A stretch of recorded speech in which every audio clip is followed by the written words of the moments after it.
ये पहला ऐसा चुनाव है जिसमें कांग्रेस पार्टी और इंडिया गठबंधन संविधान की रक्षा कर रहे हैं और बीजेपी के लोग संविधान को बदलना चाहते हैं, खत्म करना चाहते हैं।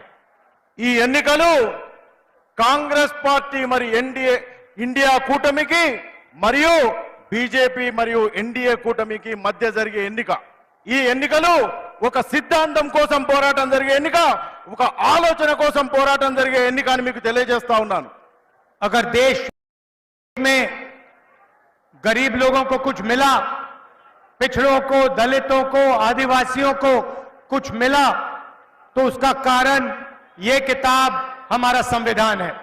ఈ దేశంలో మహిళలకు, బీదలకు, బడుగులకు, ఆదివాసీలకు, దళితులకు ఏదైనా లభించింది అంటే అది రాజ్యాంగం వల్ల లభించింది అని తెలియజేస్తా ఉన్నాము।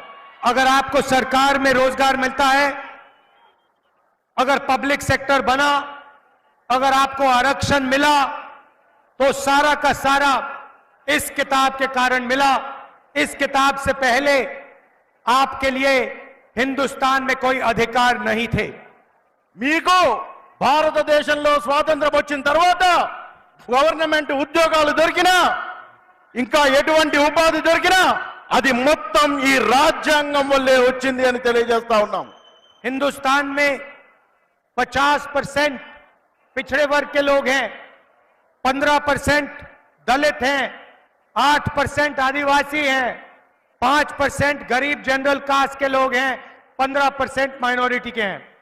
భారతదేశంలో 15% దళితులు ఉన్నారు, 8% మైనారిటీలు ఉన్నారు, 15% ఆదివాసీలు ఉన్నారు, 5% వెనుకబడినటువంటి తరగతులు ఉన్నారు। మొత్తం కలుపుకుంటే 50% మంది ఉన్నారు భారతదేశంలో అని చెప్తా ఉన్నాను। इन लोगों की रक्षा ये किताब करती है। వీళ్ళందరి యొక్క హక్కులను కాపాడేది భారత రాజ్యాంగం అని తెలియజేస్తా ఉన్నాము। और बीजेपी के लोग, नरेंद्र मोदी जी इस किताब को फाड़कर फेंकना चाहते हैं। ఈ బీజేపీ ప్రభుత్వం, బీజేపీ కూటమి భారతదేశానికి సంబంధించినటువంటి రాజ్యాంగం అనే పుస్తకాన్ని నలిపివేయాలని చూస్తా ఉంది। ये किताब अंबेडकर जी और गांधी जी ने दी। ఈ పుస్తకం అంబేద్కర్ గారు, నెహ్రూ గారు, గాంధీ గారు కష్టపడి బీద ప్రజల కోసం, వాళ్ళ హక్కుల కోసం రాసినటువంటి పుస్తకం అని తెలియజేస్తా ఉన్నాం। कहा जा सकता है कि अंबेडकर जी, गांधी जी के बिना ये नहीं बन सकती थी। అంబేద్కర్ గారు, నెహ్రూ గారు, గాంధీ గారు లేకుంటే రాజ్యాంగం అనే పుస్తకం రచించబడబోయేది అని తెలియజేస్తా ఉన్నాం। बीजेपी अंबेडकर जी के काम को, गांधी जी के काम को नकारना चाहते हैं, खत्म करना चाहते हैं। ఈ బీజేపీ ప్రభుత్వం అంబేద్కర్ గారు, నెహ్రూ గారు, గాంధీ గారు కష్టపడి బడుగులు, బలహీనుల కోసం తయారు చేసినటువంటి రాజ్యాంగం అనే పుస్తకాన్ని చించివేయాలనే ప్రయత్నం చేస్తా ఉన్నారు అని తెలియజేస్తా ఉన్నాం। तो ये चुनाव इस किताब को बचाने का चुनाव है और कांग्रेस पार्टी और मैं आपको आश्वासन देते हैं कि इस किताब को कोई नहीं बदल सकता, कोई नहीं हटा सकता। ఈ పుస్తకాన్ని బీజేపీ ప్రభుత్వం వాళ్ళ కూటమి చించివేయాలనే ప్రయత్నం చేస్తున్నారు। నేను కాంగ్రెస్ పార్టీ మా మిత్రులమంతా కలిసి మీ హక్కులను కాపాడడం కోసం, ఈ పుస్తకాన్ని కాపాడడం కోసం మీకోసం పోరాటం చేస్తా ఉన్నానని తెలియజేస్తా ఉన్నాను। बीजेपी 2-3% लोगों की पार्टी है। బీజేపీ అనే పార్టీ 22 మంది కుటుంబాలను కాపాడడం కోసం ఏర్పడినటువంటి పార్టీ। जो भी नरेंद्र मोदी जी ने पिछले 10 साल में किया, 22 लोगों के लिए किया। నరేంద్ర మోడీ గారు ఈ 10 సంవత్సరాల్లో చేసింది ఏంటంటే 22 కుటుంబాలను కాపాడే పని మాత్రమే చేశారు అని తెలియజేస్తా ఉన్నాం।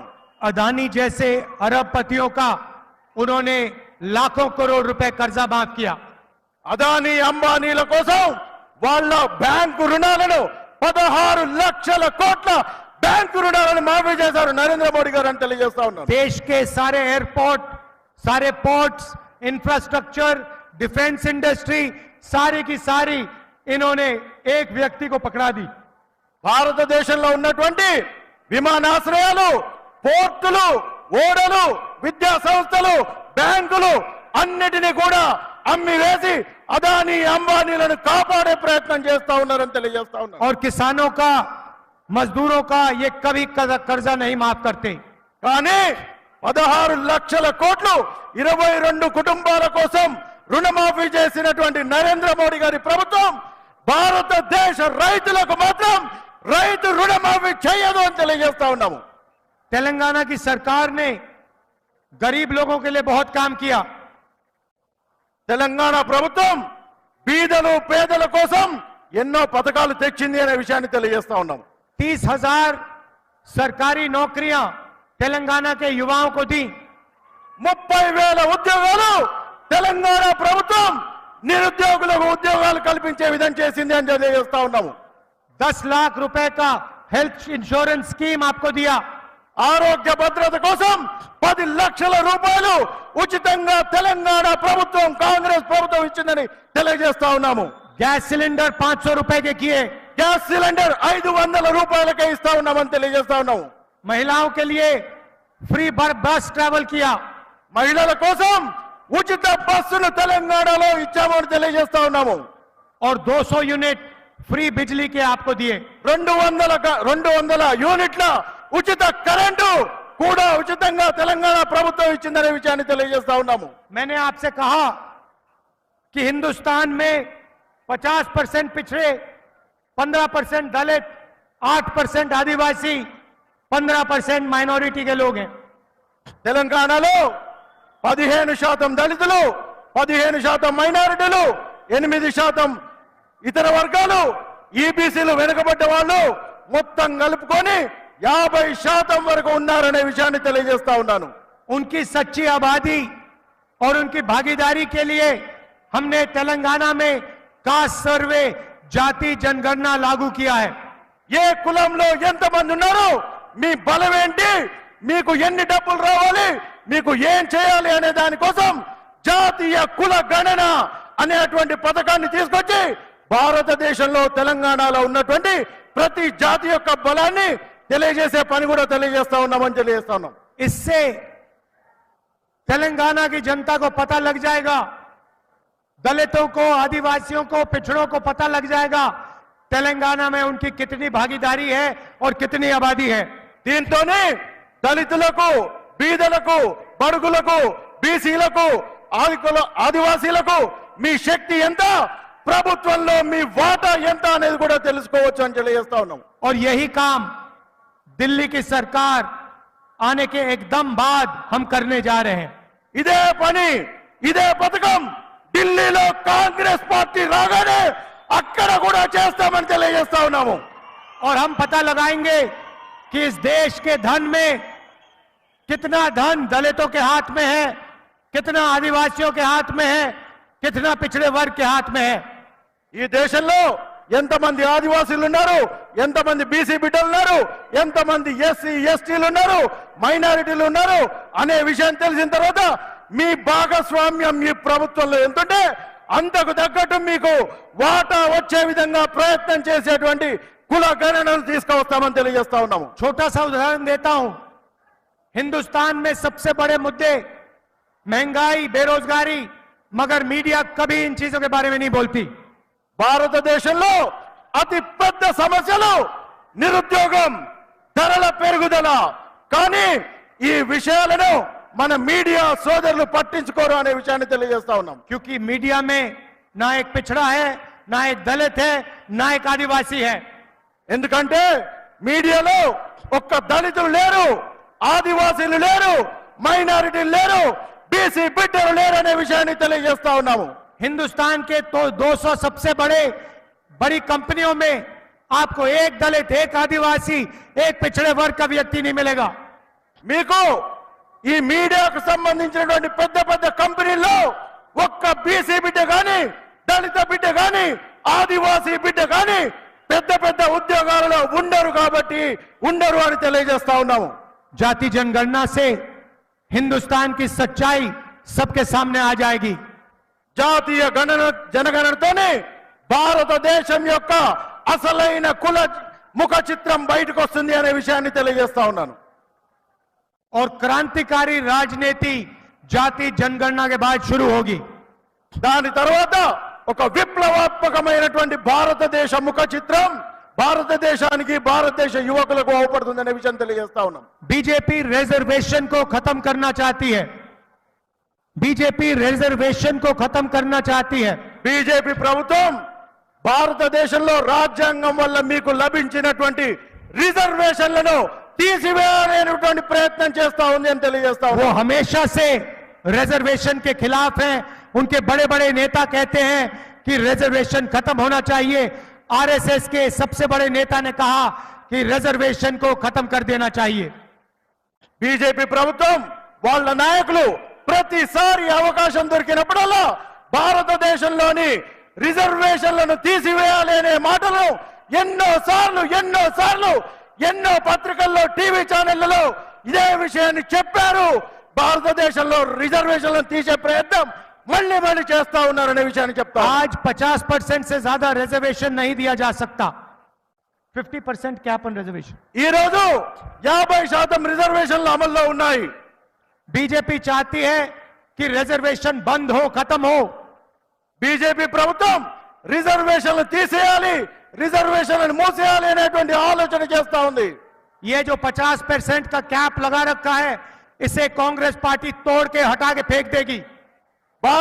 భారతదేశంలో కాంగ్రెస్ పార్టీ ప్రభుత్వం రాగానే 50% రిజర్వేషన్ల కంటే మించి రిజర్వేషన్లు ఇస్తాది అనే విషయాన్ని చెప్తా ఉన్నాము. अगर आपके पिछड़ों की आबादी 50% है, दलित 15% है, आदिवासी 8% है, तो 50% के कैप का कोई मतलब नहीं है। భారతదేశంలో 15% దళితులు, 15% మైనారిటీలు, 8% ఇతర బిడ్డలు ఉంటే మొత్తం కలిపి ఇక్కడే ఒక 50% రిజర్వేషన్లు అయితే ఉందనే విషయం తెలియజేస్తా ఉన్నాను. आज मनरेगा के मजदूरों को 250 रुपए मिलता है। 250 रुपए मनरेगा को मिलता है। మన్రేగా కార్మికులకు అంటే ఉపాధి హామీ కూలీలకు ప్రతిరోజు 250 రూపాయలు మాత్రమే వస్తా ఉంది అనే విషయాన్ని తెలియజేస్తా. हमारी सरकार आएगी तो उसे हम 400 रुपए कर देंगे। మన ప్రభుత్వం రాగానే, భారతదేశంలో కాంగ్రెస్ పార్టీ ప్రభుత్వం రాగానే ఉపాధి హామీ కూలీలకు 400 రూపాయలు ఇస్తామని చెప్తా ఉన్నాము. जो महिलाओं को, विधवा महिलाओं को पेंशन मिलता है, उसे हम दुगना कर रहे हैं। We are doubling old women's pension. మహిళలకు వాళ్ళకు రావాల్సినటువంటి చేయూత పథకాన్ని డబుల్ చేస్తాము అని చెప్తా ఉన్నాము. जो यहाँ महिलाएं आई हैं, आपसे मैं कुछ कहना चाहता हूं। ఇక్కడికి వచ్చినటువంటి మహిళలకు ఒక విషయాన్ని చెప్పదలుచుకున్నాను. 21वीं सदी में स्त्री और पुरुष दोनों जॉब करते हैं, मजदूरी करते हैं। భారతదేశంలోని అన్ని కుటుంబాల్లో మహిళలు పురుషులు ఉద్యోగాలు చేస్తూ ఉంటారు. 8 घंटे आप घर से बाहर काम करती हैं, आपके पति, आपके भाई भी 8 घंटे बाहर काम करते हैं। మీ ఇంట్లో ఉన్నటువంటి ప్రతి ఒక్కరికి ఉద్యోగం వచ్చేటువంటి పరిస్థితి ఇవాళ ఉన్నటువంటి పరిస్థితుల్లో లేదనే విషయాన్ని తెలియజేస్తాం. मगर फिर आप 8 घंटे एक्स्ट्रा घर में काम करती हैं। They work 8 hours extra at home, women. కానీ మహిళలు బయట పని చేసి వచ్చిన తర్వాత, కూలి చేసి వచ్చిన తర్వాత కూడా 8 గంటలు ఎక్కువ పని చేస్తారు. ఇంట్లో వంటింట్లో పని చేస్తారు, ఇంకా ఇతర పనులు చేస్తారు అని చెప్తా ఉన్నాను. तो तेलंगाना के पुरुष 8 घंटा काम करते हैं, तेलंगाना की महिलाएं 16 घंटा काम करती हैं। భారతదేశంలోని పురుషులు మగవాళ్ళు 8 గంటలు పనిచేస్తే మహిళలు బయట 8 గంటలు, ఇంట్లో 8 గంటలు, మొత్తం 16 గంటలు పనిచేస్తారని చెప్తా ఉన్నాను. शायद ये बात पुरुषों को अच्छा ना लगे, मगर ये हिंदुस्तान की सच्चाई है। ఇది ఎవరు ఒప్పుకున్నా ఒప్పుకోకపోయినా ఇది మాత్రం నిజమనే విషయాన్ని తెలియజేస్తా ఉన్నాను. और इस एक्स्ट्रा 8 घंटे के लिए महिलाओं को कुछ पैसा नहीं मिलता है। కానీ ఈ 8 గంటలు పనిచేసిన ఎక్కువ పనితనానికి మాత్రం ఎక్కడటువంటి చెల్లింపు ఉండదు అనే విషయాన్ని చెప్తా ఉన్నాను. इसीलिए हमारी सरकार एक ऐतिहासिक क्रांतिकारी काम करने जा रही है। కాబట్టి భారతదేశంలో కాంగ్రెస్ పార్టీ రాగానే ఒక అపూర్వమైన అద్భుతమైన ప్రణాళికను, పథకాన్ని మీ అందరికీ తీసుకొస్తాను అని చెప్తా ఉన్నాను. दुनिया में किसी भी सरकार ने ये काम करने का सोचा भी नहीं है। బీజేపీ ప్రభుత్వం ఇటువంటి పని చేసి ऐसे दुनिया में किसी सरकार ने ये काम नहीं सोचा है। భారతదేశంలోనే కాదు ప్రపంచంలోనైనా ఇటువంటి పథకాన్ని ఏ ప్రభుత్వం కూడా ఇంతవరకు తేవాలి అనేటువంటి ఆలోచనలు చేయలేదు. हम हर गरीब परिवार की लिस्ट बनाएंगे. మేము భారతదేశంలో ప్రభుత్వంలోకి రాగానే భారతదేశంలో ఉన్నటువంటి ప్రతి పేద కుటుంబాన్ని ఒక లిస్ట్ తయారు చేస్తాము అని చెప్తా ఉన్నాము. हिंदुस्तान के सारे गरीब लोगों की लिस्ट बनेगी. భారతదేశంలో ఉన్నటువంటి ప్రతి కుటుంబం పేద కుటుంబాన్ని గుర్తించి ఒక లిస్ట్ తయారు చేస్తాము అని చెప్తా ఉన్నాము. हर गरीब परिवार में से एक महिला का नाम चुना जाएगा. ప్రతి పేద కుటుంబంలో నుంచి ఒక మహిళను గుర్తిస్తాము అని తెలియజేస్తా ఉన్నాము. और उस महिला के बैंक अकाउंट में साल का 1 लाख रुपया हमारी सरकार डाल देगी. భారతదేశంలో కాంగ్రెస్ పార్టీ ప్రభుత్వంలోకి రాగానే ప్రతి బీద కుటుంబం నుంచి ఒక అక్కకు ఒక మహిళకు ₹1,00,000 ప్రతి సంవత్సరం డిపాజిట్ చేస్తాము వాళ్ళ బ్యాంక్ అకౌంట్ లో చెప్తా ఉన్నాము. 8,500 रुपए हर महीने खटाखट साल के 1 लाख रुपए. ప్రతి సంవత్సరం ప్రతి నెల ₹8,500 టకాటక్ అని మీ బ్యాంక్ అకౌంట్లలో డిపాజిట్ అవుతుంది అని తెలియజేస్తా ఉన్నాము. अगर मोदी 22 अरबपति बना सकता है तो हम करोड़ों लाखपति बना सकते हैं. మోడీ గారు 22 మందిని 22 కుటుంబాలను బాగా ధనవంతులను చేస్తే నేను భారతదేశంలో ఉన్నటువంటి ప్రతి కుటుంబాన్ని ధనవంతులను చేసే పని చేస్తాను అని చెప్తా ఉన్నాను. नरेंद्र मोदी जी ने हिंदुस्तान के युवाओं को बेरोजगार बनाया. నరేంద్ర మోడీ గారు భారతదేశంలో ఉన్నటువంటి చదువుకున్నటువంటి విద్యార్థులను నిరుద్యోగంలో ఉంచారు, నిరుద్యోగులుగా మిగిల్చారు అని చెప్తా मैं ఉన్నాను. 4000 किलोमीटर कन्याकुमारी से कश्मीर चला. रास्ते पे लाखों बेरोजगार युवा मिले. कहते हैं नरेंद्र मोदी ने हमें बर्बाद कर दिया. నేను కశ్మీర్ నుంచి కన్యాకుమారి వరకు భారత్ జోడో యాత్ర 4000 కిలోమీటర్లు నడిచినప్పుడు ఎంతో మంది యువకులు తమ బాధలు చెప్పారు. మేము పీజీలు చదువుకొని పిహెచ్డీలు చదువుకొని ఉద్యోగం లేక నిరుద్యోగులుగా మిగిలిపోయామనే విషయాన్ని చెప్పారు. उन सब युवाओं से मैं कहना चाहता हूं, हम आपके लिए एक नया स्कीम, पहली नौकरी पक्की वाला स्कीम ला रहे हैं. అటువంటి నిరుద్యోగులకు నేను ఇక్కడి నుంచి చెప్తా ఉన్నాను, మొదటి ఉద్యోగం పక్కా అనే విషయాన్ని తెలియజేస్తా ఉన్నాను. अमीर लोग के बेटे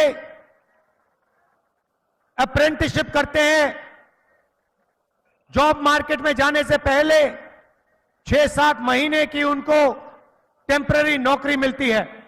వారు పీజీ గాని డిగ్రీ గాని పూర్తి చేసిన తర్వాత మొట్టమొదటి ఉద్యోగంలో అన్ని ప్రభుత్వ ఉద్యోగాల్లో ఎక్కడైనా సరే యూనివర్సిటీలో కానీ ఆసుపత్రుల్లో కానీ వారికి మొదటి ఉద్యోగం పక్కాగా ఉంటుందనే విషయం తెలియజేస్తా ఉన్నాను.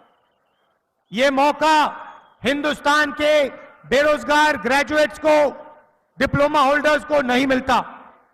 ఈ ఉద్యోగం ఏ నిరుద్యోగులు డిప్లొమా హోల్డర్లు పీజీలు చదివినటువంటి వాళ్లకు మొట్టమొదటిగా పక్కా ఉద్యోగం వస్తుందనే విషయం తెలియజేస్తా ఉన్నాను. इसीलिए हमारी सरकार हिंदुस्तान के सारे बेरोजगार ग्रेजुएट्स को पहली नौकरी का अधिकार देने जा रही है. కాబట్టి కాంగ్రెస్ పార్టీ ప్రభుత్వంలోకి రాగానే విద్యార్థులకు నిరుద్యోగులకు మొదటి ఉద్యోగం పక్కా అనేటువంటి పథకాన్ని పూర్తి స్థాయిలో అమలు చేస్తుంది అనే విషయాన్ని చెప్తా ఉన్నాము. करोड़ों युवाओं को इस स्कीम का फायदा होगा. చాలా మంది కోట్ల మంది యువకులకు నిరుద్యోగులకు ఈ పథకం ద్వారా లబ్ధి చేకూరుతుంది అనే విషయాన్ని చెప్తా ఉన్నాము. प्राइवेट सेक्टर में, पब्लिक सेक्टर में, सरकारी अस्पतालों में, सरकारी ऑफिसेज में, सरकारी कॉलेज यूनिवर्सिटी में नौकरियां मिलेंगी. మొట్టమొదటి ఉద్యోగం ప్రభుత్వ కంపెనీలు, ప్రైవేట్ కంపెనీలు, విశ్వవిద్యాలయాలు, ఆసుపత్రులు, ఇతర ప్రైవేట్ సంస్థల్లో మొట్టమొదటి ఉద్యోగం గ్రాడ్యుయేట్లకు, పీజీలకు, డిప్లొమా చదివిన వాళ్లకు తప్పనిసరిగా వస్తుంది అనే విషయాన్ని తెలియజేస్తా ఉన్నాం. 1 साल की नौकरी होगी और साल के 1 लाख रुपए हर ग्रेजुएट के बैंक अकाउंट में डाले जाएंगे. మొట్టమొదటి ఉద్యోగం ఒక సంవత్సరం ఇన్ని ప్రభుత్వ సంస్థల్లో ప్రైవేట్ సంస్థల్లో ఉంటుంది. జీతం కింద ₹1,00,000 మీ బ్యాంక్ అకౌంట్ లో డిపాజిట్ అవుతామని తెలియజేస్తా ఉన్నాము. 8,500 रुपए महीने के, 1 लाख रुपए साल के, 8,500 రూపాయలు ప్రతి నెలకు, సంవత్సరానికి 1,00,000 రూపాయలు మీ బ్యాంక్ అకౌంట్ లో వస్తాయని చెప్తా ఉన్నాను. और हिंदुस्तान को दुनिया की सबसे बेहतरीन ट्रेंड वर्कफोर्स मिलेगी. భారతదేశానికి నైపుణ్యమైనటువంటి యువ శక్తి కూడా అభివృద్ధి చెందుతుంది, తయారవుతుంది అనే విషయాన్ని తెలియజేస్తా ఉన్నాను. किसानों के बारे में थोड़ा सा बोलना चाहता हूं. किसानों के बारे में थोड़ा बोलना चाहता हूं. కిసానం రైతుల గురించి ఇప్పుడు కొన్ని విషయాలు చెప్పాలనుకుంటాను. नरेंद्र मोदी जी ने आपका कर्जा नहीं माफ किया. నరేంద్ర మోడీ గారు రైతు రుణమాఫీ మీకు చేయలేదు. याद रखिए, जब हमारी सरकार थी दिल्ली में, हमने आपका कर्जा माफ किया था. భారతదేశంలో కాంగ్రెస్ పార్టీ ప్రభుత్వంలోకి రాగానే మీకు రైతు రుణమాఫీ చేస్తామనే విషయాన్ని తెలియజేస్తా ఉన్నాము. सरकार आने के एकदम बाद हम हिंदुस्तान के किसानों का कर्जा माफ करने जा रहे हैं. భారతదేశంలో కాంగ్రెస్ పార్టీ ప్రభుత్వంలోకి రాగానే మొట్టమొదటి చర్యగా రైతులందరికీ రైతు రుణమాఫీ జరుగుతుంది అనే విషయాన్ని చెప్తా ఉన్నాము. और पहली बार हिंदुस्तान के किसानों को कानूनी मिनिमम सपोर्ट प्राइस मिलने जा रही है. భారతదేశంలో కాంగ్రెస్ పార్టీ ప్రభుత్వం రాగానే కనీస మద్దతు ధర ప్రకటించబోతుంది రైతుల కోసం అనే విషయాన్ని చెప్తా ఉన్నాము. और इससे हिंदुस्तान के सारे किसानों को जबरदस्त फायदा होने वाला है. దీంతోనే భారతదేశంలో ఉన్నటువంటి అందరి రైతులకు చాలా మంచి జరగబోతుంది అనే విషయాన్ని చెప్తా ఉన్నాము. भाइयों और बहनों, कन्याकुमारी से कश्मीर में 4,000 किलोमीटर चला. कन्याकुमारी से कश्मीर तक 4,000 किलोमीटर चला. భారతదేశంలో కశ్మీర్ నుంచి కన్యాకుమారి వరకు 4,000 కిలోమీటర్ల పాదయాత్ర చేశాను నేను అని చెప్తా ఉన్నారు. बीजेपी ने देश में नफरत फैलाई. బీజేపీ భారతదేశంలో ఎటువంటి అవినీతి చేసింది? जहां जहां भी वो जाते हैं, एक भाई को दूसरे भाई से लड़ाते हैं. భారతదేశంలో ఉన్నటువంటి బిడ్డల మధ్య చిచ్చు పెట్టి విద్వేషాలు రేపి ఒకరికి గొడవలు పెట్టి కొట్లాటలు చేస్తుంది బీజేపీ పార్టీ అని చెప్తాం. हमने नफरत के बाजार में मोहब्बत की दुकान खोलने का काम किया. మేము విద్వేషాల బజార్లో ప్రేమ దుకాణాన్ని ఓపెన్ చేసేటువంటి తెరిచేటువంటి కార్యక్రమాన్ని పెట్టుకున్నాము అని చెప్తా ఉన్నాము. हिंदुस्तान को जोड़ने का काम किया. భారతదేశాన్ని ఏకం చేసేటువంటి పని చేస్తా ఉన్నామని చెప్తా ఉన్నాము. नफरत से किसी का फायदा नहीं होता, मोहब्बत से देश आगे बढ़ता है. విద్వేషంతో సాధించే లేదు, కానీ ప్రేమతోనే ఐక్యంగా భారతదేశం ఒక కుటుంబంగా ఉండాలని చెప్తా ఉన్నాము. मैं आपसे कहना चाहता हूं कि आप गरीबों की सरकार चुनिए, किसानों की सरकार चुनिए, पिछड़ों, दलितों, आदिवासियों की सरकार चुनिए. నేను మిమ్మల్ని అందరినీ కోరుతా ఉన్నాను, మీరు బీదలు, దిక్కులు, దళితులు, ఆదివాసీలు, మైనారిటీలు ఉన్నటువంటి వాళ్ళ సంక్షేమాన్ని చూసేటువంటి ప్రభుత్వాన్ని ఎన్నుకోండి అని చెప్తా ఉన్నాను. नरेंद्र मोदी जी अरबपतियों की सरकार चलाते हैं, वैसी सरकार से हिंदुस्तान का फायदा नहीं होगा. నరేంద్ర మోడీ గారు ధనవంతుల కోసం ప్రభుత్వాన్ని ఏర్పాటు చేస్తారు, ధనవంతుల కోసమే ప్రభుత్వాన్ని నడుపుతారు అని చెప్తా ఉన్నాను. దానివల్ల భారతదేశానికి ఎటువంటి మేలు జరగదు. आप सब दूर दूर से आए, इतनी गर्मी में आए, इसके लिए आपको दिल से धन्यवाद करना चाहता हूं.